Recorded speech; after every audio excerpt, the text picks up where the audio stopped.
Aujourd'hui, on est à l'école Les Jeunes Riverains à Saint-Anicette, dans la région de la Montérégie, et on commence en visitant leur bibliothèque parce que cette année, la thématique, c'est partir à l'aventure avec la littérature. Hein, Julien? Julien? Quoi? Ah oui. Hey, excuse-moi, Jen, c'est juste que mon histoire est tellement bonne, là, j'ai la tête complètement ailleurs. Oh, qu'est-ce que tu lis? C'est un livre qui se passe dans le temps du Far West et des cowboys, je te le jure, c'est incroyable. Écoute, c'est l'histoire d'un jeune et vaillant cowboy qui vagabondait seul dans les plaines à la recherche. Mais attends, Julien, avant de raconter l'histoire, on va commencer en allant bouger avec le bibliothécaire et son spécial country. Ben là, Jen, j'étais super bien parti. Je veux dire, il y avait même de la musique. Je sais, mais sois patient, hein? Tantôt, bientôt.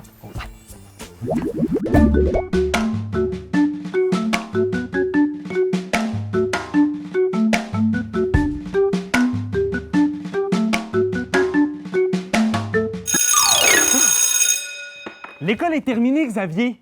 Oublie pas que tu me dois encore un livre. T'es rendu à 6 337 et 85 sous. Bonne soirée!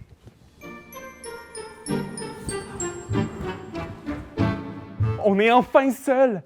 J'avais hâte de vous montrer la nouvelle chorégraphie pour mon spectacle. Oh. Allez, dansez avec moi. Mesdames et messieurs, veuillez accueillir le meilleur danseur du monde, moi! Musique.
À bientôt.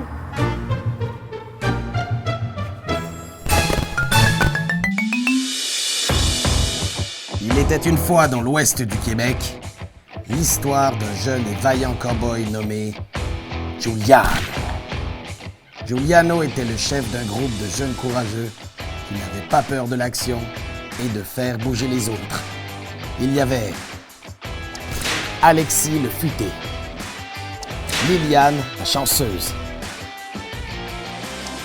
Charles l'intrépide et Eva la débrouillarde.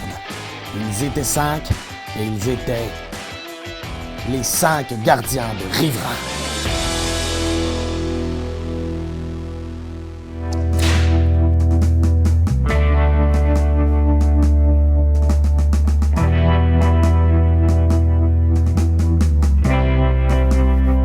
Y a pas assez de place pour nous deux dans ce gymnase, cowboy.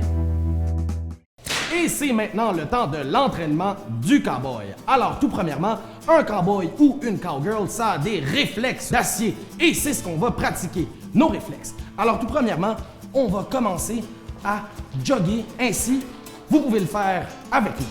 Quand je vais nommer une direction, il va falloir me suivre. On va faire ça pendant 45 secondes. Est-ce que vous êtes prêts et prêts? Oui! Parfait. Et c'est parti. Et donc, on y va. On s'assure de bien plier les genoux pour bien faire travailler les muscles des jambes. Et donc, gauche, devant, gauche, devant, droite, gauche, devant, 180 degrés, 180 degrés, gauche, devant. Oh, et on donne un coup. On reste sur place. On reste sur place. Encore un peu. On continue de pousser. Droite. Droite. Oh, oh, oh, c'est là qu'on est. Devant. Et gauche. Et devant. Et donc, pour 5 secondes, on reste sur place. On continue de se réchauffer. On pousse. Et c'est terminé. Donc, maintenant qu'on est bien réchauffé, on peut grimper sur notre cheval. Alors, tout d'abord, il faut l'enjamber ainsi. Et donc, on va pouvoir bien s'atteler. Alors, un pied là, on s'assoit confortablement. Et on peut maintenant partir dans les champs, hein, avec juste un petit trot. Alors, comme ça, notre cheval trotte bien lentement. C'est assez pour l'instant. Et donc, on peut regarder le soleil se coucher, hein, voir les belles montagnes, le Grand Canyon. Mais au loin, qu'est-ce qu'on voit? Oh, une vache. Notre bétail s'est échappé et il faut le ramener au bercail. Alors, on s'empare de notre lasso et on le fait aller. On continue à trotter. Pour l'instant, il ne faut surtout pas lui faire peur. Oh, mon chapeau! Et donc, petit à petit, on se rapproche et on commence à galoper. Nous partons après la vache et oh non, une clôture! Oh, on saute et on part et on se rapproche et on lance le lasso. Et... wow! Alors, maintenant que j'ai réussi à calmer la bête, il faut la ramener au bercail. Et donc, pour ce faire, nous allons déposer notre pied gauche vers l'avant afin de mettre un maximum de poids à cet endroit pour mieux tirer. Et donc, on va aller tirer en reculant et vous pouvez le faire avec nous. Et c'est pas facile. On change de poids. Et de l'autre côté, maintenant, le pied droit en avant. Et on continue. On tire. Oh, oui. Oh, oui. Mais elle n'est toujours pas revenue au bercail. Alors, on y va encore avec le pied gauche. Et on tire. Oh, oui. Oh, oui. Vous pouvez le faire avec moi. Le pied droit encore. Oh, oui. Oh, oui. Oh, oui. Et une dernière fois, on y est presque arrivé. Oh, oui. Oh, oui. Oh, oui. C'est terminé. Oh, c'était une grosse journée. Et évidemment, puisque nous sommes des cowboys, nous avons maintenant le droit de rentrer dans le saloon pour aller se prendre un jus de pomme sans pépins, s'il vous plaît. Spartan. Ha. Macintosh, Lobo, hein? Granny Smith, Honeycrisp, Honeycrisp. Sans jus de pomme, sans pépins. Alors que Giuliano s'était à peine séparé de son groupe pour aller se désaltérer, il fit une rencontre malchanceuse. Jenai la racaille. Jenai, barre-toi. J'ai soif. Tant pis pour toi, Giuliano. L'eau est sur mon territoire.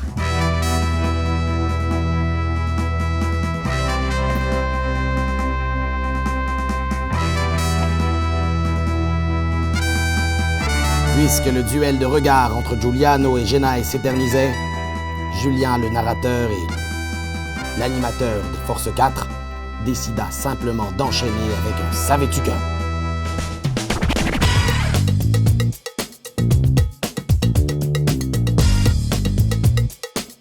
Savais-tu que pendant longtemps, les scientifiques n'arrivaient pas à expliquer pourquoi il y avait des trous dans certains fromages? En effet, les trous contenus dans le fromage suisse ou dans le fromage emmental, ben c'était comme un mystère, comme le secret de mon grand sourire. Mais après plusieurs années de recherche, les scientifiques ont enfin percé le mystère. Pendant le processus de fabrication, les bactéries contenues dans la pâte émettent du CO2. Et pendant la fermentation, le fromage rejette le gaz sous forme de bulles, ce qui crée des trous. des trous partout. Et il y a une autre raison aussi, c'est qu'il paraît qu'il y a des microparticules de foin qui se retrouvent dans le lait lors de la traite des vaches. Et pendant la fermentation, le foin émet lui aussi du gaz. En tout cas, hein, un trou ça donne du goût et beaucoup de style. On dira ce qu'on voudra, mais l'emmental, ça travaille l'emmental.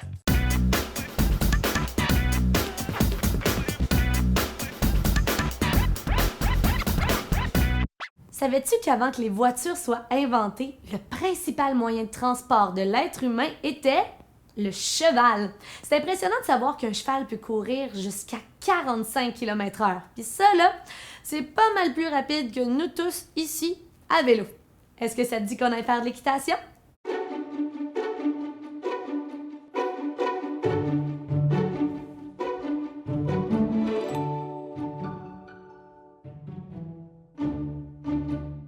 Avant de partir, on va prendre soin de notre cheval. Je pense que ça lui ferait du bien de se faire brosser. Donc, prends ta brosse dans ta main et viens placer les pieds bien larges, les orteils légèrement vers l'extérieur pour être capable d'aller couvrir toute la surface de ton grand cheval. Donc, penche-toi d'un côté pour commencer et viens faire un grand mouvement avec ton bras pour venir de l'autre côté. Change de main et fais un grand mouvement et reviens vers le bas. On est prêt à partir sur notre cheval. Assieds-toi sur la selle et viens fléchir tes genoux. Souviens-toi, hein, c'est un gros cheval, donc il est vraiment large, tu peux bien séparer les pieds. Et tu veux pas que tes genoux tombent comme ça vers l'intérieur. Tu viens les pousser avec l'extérieur de tes cuisses qui sont bien fortes. Et on est en selle, on est parti. Commence à faire des petits allers-retours vers le haut et vers le bas pour sentir la chaleur dans tes cuisses. On y retourne pour 5 fois. 1, 2, 3, 4, 5. Et finalement, on va peut-être un peu plus vite pour 4 fois. 1, 2, 3, 4. Pour finalement se mettre à galoper. Oups! On peut sauter un petit peu sur place quelques fois pour venir sentir la chaleur dans les cuisses. Et remonte tout doucement. Il y a différentes disciplines que tu peux faire avec ton cheval. Après un peu de pratique, si tu connais bien ton cheval et que tu as une bonne complicité avec lui, vous pouvez aller faire du saut à obstacles. Viens déposer les mains sur le sol devant toi. Et là, c'est le moment où on va lâcher notre fou un petit peu, mais pas trop non plus. On veut toujours que ce soit contrôlé, puis tu feras attention pour pas accrocher personne derrière toi. Là, je veux que ça se termine bien, mon histoire d'équitation. Donc, viens déposer les mains sur le sol devant toi, et ce qu'on va faire, c'est qu'on va aller porter le poids sous nos mains et soulever les talons qui vont aller vers les fesses. Hop! Comme ça ici. Et t'as remarqué, quand je tombe, j'y vais doucement, j'essaie de faire le moins de bruit possible. 2 fois encore, on y va. Wouhou! Dans les airs, on pourrait même y aller de façon un petit peu plus funky. On va bouger les pieds. Yes! Et on retombe. Et une autre discipline que tu peux faire avec ton cheval, c'est le tour de baril. Donc, on a comme un baril et le cheval va venir faire le tour le plus rapidement possible. Ça demande beaucoup de vitesse, beaucoup d'agilité. Nous, on va travailler notre agilité. Donc, on va soulever notre baril autour duquel on va vouloir tourner. Donc, tu viens placer ta jambe devant toi.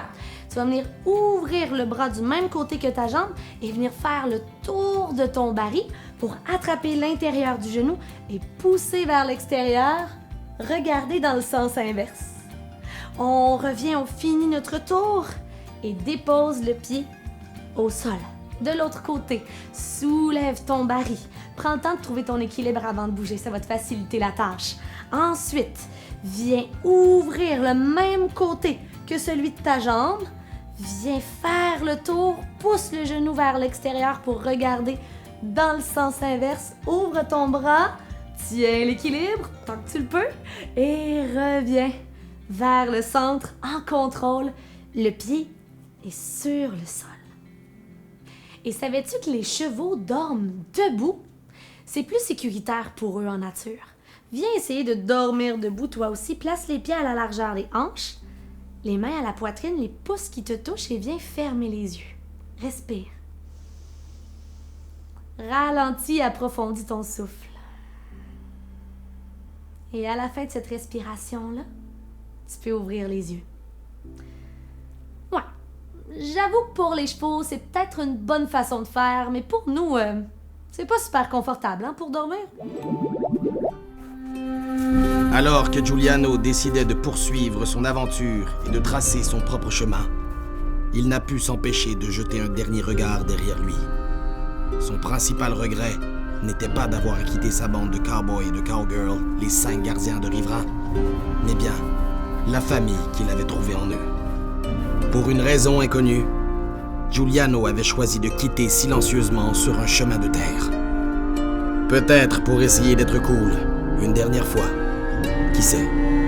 Adieu, cowboy. À demain, tout le monde.